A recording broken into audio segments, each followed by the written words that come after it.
Alrighty, I'm just gonna do a quick little overview of my Ford Taurus X. Um, so I'm just gonna give you guys a little bit of background, then I'll go into the interior and kind of just go around the car and show you what I like about it and some not so nice features. So this is the 2008 year. They were only ever made 2008, 2009. So, and this is the one that came after the Ford Freestyle, which was around from like 2005 up until this one was brought around in 2008. There's not really a whole ton of differences between the two of them, except for the grille. It's a lot different. It matches the regular Taurus style of what it looked like in 2008. So that's kind of going a little bit around. I'll give you guys a look around, and as I walk around, I'll give you some information. So they had 3 trim options for this.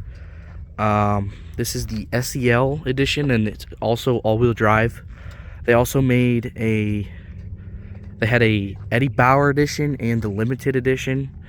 I think the SEL is the lowest trim option available, and I think the limited was the highest available. So this is the lower end one, but this one has all leather seats, heated seats, cooled seats even. And for 2008, that was quite an accomplishment. And some newer cars today don't even have heated seats as a base option. But there's the badging on the back. You can see SEL all-wheel drive Taurus X. I'm not sure what the color is on this. All of these came with the same engine. It's a 3.5 liter V6. The Ford Freestyles came with them as well. And I think the successor to this supposedly is the Ford Flex. It shares a lot of the same looks and kind of fits the same role as it. Even though this vehicle doesn't really serve a single role.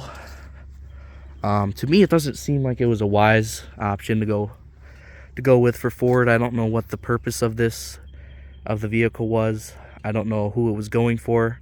It's obviously a large, like, family size hauler type thing, but as you'll see when I get into the inside and stuff, a lot of the features that it has doesn't really correlate to that type of market that they're going after with it. Some of the odd features, obviously, as you can see, I'm walking around. It's got this tan kind of plastic cladding around the side. It's not that crummy stuff you'd find on the side of like a Pontiac Aztek of the year that it did have that plastic cladding.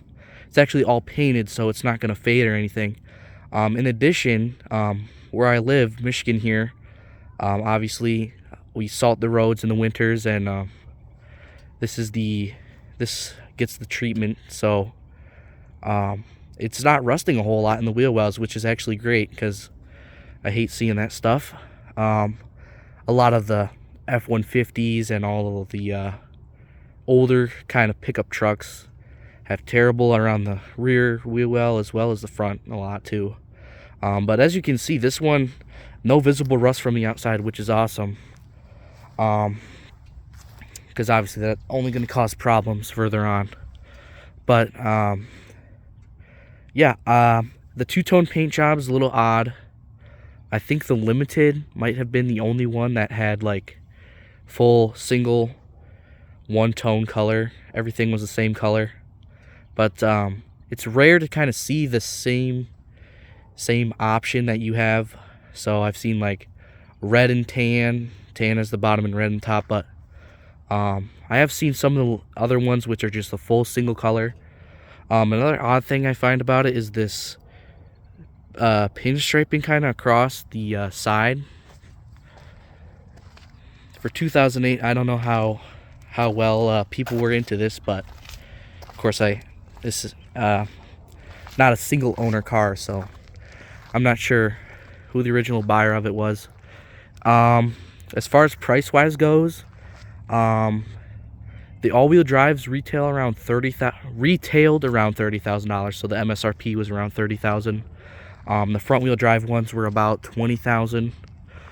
I don't see many of the ones that are front-wheel drive, mostly because in Michigan you just see a lot of people wanting the all-wheel drive, obviously for the snow in the winter and stuff. Another odd feature I'd like to point out is this top roof line. You won't really see it unless someone points it out, but the roof kind of just caves up in the back. So it starts up here and then it kind of just goes up here. The roof rack kind of hides it though, because you can see right here is where it starts, and then there's just an open space, but the roof rack's actually level. So I've seen one where they don't have the roof rack on and it just looks a little odd. But yeah, there's not much else to say about this on the exterior. So let's take a look inside. So obviously, I do apologize if it's a little messy in here.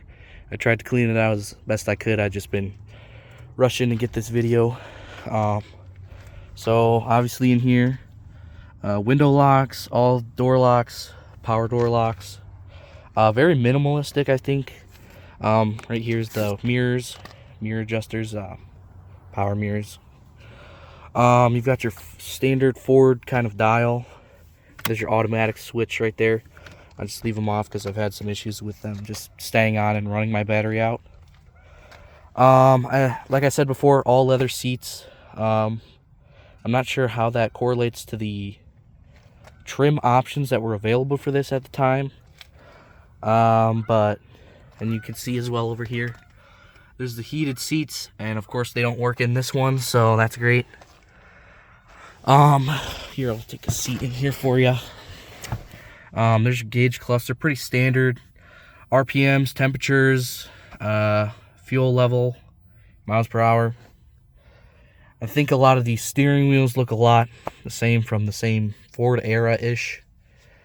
Kind of this odd carbon fiber-esque center control panel, you could say. And this one actually has Microsoft Sync in it, so that means you can pair your phone to it, which is really nice. A lot of the cars from that era don't really have Bluetooth, so that's kind of nice in here to have. Yeah, pretty standard dual climate control in here. Shifter, you've got all the normal gears and low. There's the passenger seat. You've kind of got that bar there, which is a little bit different. Yeah, just a different kind of interior looking wise. You've got a couple of sunglass holder in here and kind of a mirror to see back there, all that, which is pretty cool.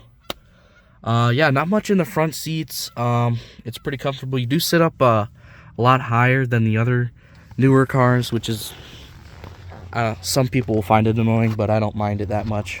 All right, getting back to the back here. Something I do want to mention. I think I've had the previous owner, I think, replaced all the front and rear brakes and rotors and stuff and all that. And we actually just had to replace these rear ones because they said that the pad there was no pad in there. So I don't know what that's about, but I don't know how that would have happened. But looking back in the rear here, a lot of the similar styling from the front end, the front seats. So something that's odd about these, some actually do have the bench seat in here. Obviously this one does not, but it is an option I would like to have because it just allows for more stuff to put people in, things like that. It does really nothing to block from storage wise, because this row, a lot of the guys that I will have in here, they'll just try to like climb into the back third row, but it's actually much simpler. You just pull this lever here that drops down. You can pull this up, and there you go. You've got that full area. You can walk right into the rear. Obviously they're not up, but you can imagine that just pops down. You can pull this right back up. Really quick, easy, efficient. I don't have to take the headrests off or anything. I can just do that. And I can also just put both of these down like this and have all of this space. And another thing with a bench seat is if I had one there, it would drop down and I could have that entire area flat. But with that, it's difficult to use this because if I put something in there, it's just going to fall down into that hole. A couple of cup holders there. Those just kind of sit in there magnetically. You got a 12 volt back here as well. Pretty basic. So that's that. This is a 6-seater, so it has 2 seats in the third row, 2 seats in the middle, and 2 seats in the front row. Let me get this open for you. Alrighty, so here we are in the back. Like I said before, this is the third row. So to open these, well, first of all, you've got this nice huge space here. You can put a lot of stuff. It's a lot of storage space that you're able to use, which I do like a lot. And you can also get this seat down, and you can even get that front driver's seat down. So I don't know what the use would be for that. If you're hauling lumber, I don't know why you're using this for it, but you can haul that. To open these, you just there's like a little lever inside this. You just pull it up, and you can just push these open. They kind of lock in place like there. And then they give you nice instructions.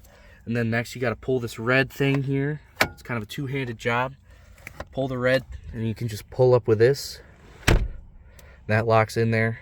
So that's nice. These seats really aren't big enough to fit full-size people. It's more of a kids kind of seating situation, but if you need them, you got them. So that's kind of nice. And then just to put them down, just pull that red thing again. Pull the two, if I can. It's a little difficult. Sometimes you get stuck. And then you can just pull this back over gently, and it locks in. I like how easy it is to do all that stuff. It's not really annoying. I know a lot of them are like, my buddy has an Escape, and you've got to take off the headrest, and you've got to find a place for those. And it's not completely flat in the back. But with this, it's very nice. So back here, you've got a 12 volt, which is kind of nice for your passengers to charge your phone. Some storage up here. I just got a phone case. These two big pockets you can put stuff. And then on here as well, a couple of cup holders over there and over there, so that's nice. So yeah, that's it pretty much for the back. I think the main problem with this is, like I mentioned before, it's designed to be kind of a family hauler, but the issue is you don't have a ton of seats. And if you take something like a sedan with a rear bench seat, you've got 5 seats total. With this, you've only got 1 extra seat, and the 2 rear seats really aren't even full-size seats. They're more of kind of just only for kids. So like for me, where I'm hauling all my friends around and stuff, it's not the ideal, but I mean, it gets you to where you're going. But yeah, that's, I mean, maybe if you have kids, I mean, I'm sure Ford marketed this towards families and things like that. A little bit more on the rear here. These 4 dots, 1, 2, 3, 4 over there, those are your backup sensors, so it'll kind of make like a pinging noise in the interior if you're close to something or whatnot. The one gripe I do have about this is this right here. I'm not sure. I don't really like these ones where they have that piece of plastic which is separate from the tailgate. I like the ones where they have the latch like actually integrated into the tailgate. Obviously it's come off, probably just from like many uses of people just grabbing it and kind of ripping it off. And it sucks because this is like, you'd have to replace that whole piece because it's all plastic parts in there, which is just kind of annoying. But yeah, you've got the fenders over here. They're kind of out out from the body of the vehicle, which kind of gives it more unique styling. But I don't know, I think this was not, it obviously shows how it was not a great seller during its time. 2 years, and they kind of just dropped it, tried to go for something else. Again, I don't know what they were trying to go with here for as far as who they were trying to get to buy this. Probably families, but also at the same time, if you need something big like this, there's better options. The Ford Edge was kind of a smaller SUV, and the Expedition was it was a lot more of a more brutier vehicle than this. This one sits pretty low to the ground. Expedition's quite a big vehicle. Also, the price difference might have caused something, but as far as I see it, you know, obviously, if any vehicle was made for 2 years and then the manufacturer dropped it, there was something obviously wrong, and they probably went back to the drawing board and came back with the Flex. I think the Flex has been since discontinued, but I could be wrong. Yeah, this is kind of, I don't know, I just wanted to show this thing around. You don't see a whole ton of these. So I just thought it was something that you guys might like to see or look at. It's definitely a unique vehicle. Not a lot of people can put a name to this car when they see it. But I do like it. I like the look of it. The styling I enjoy. It drives really nice. The transmission's smooth. I like that V6 in there. A lot of the newer ones will have like a 4-cylinder engine in them, and then they'll just supercharge or turbocharge them, which I know sounds silly, but a lot of them I've seen have that. So the V6 is kind of dying out from this. In case you're wondering about the miles per gallon, it's rated for around 16 to 24. I'm actually getting like 15 right now, and I do a lot of highway driving, so it's probably not good if I'm only getting that much.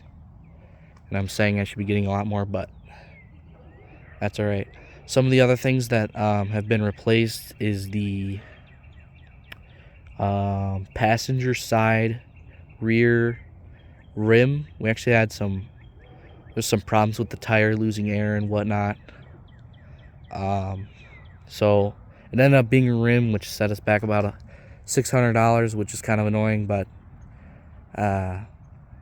you know, buying an older vehicle, you're just gonna have issues like that. You're gonna run into and things like that. But and then we had those rear brakes.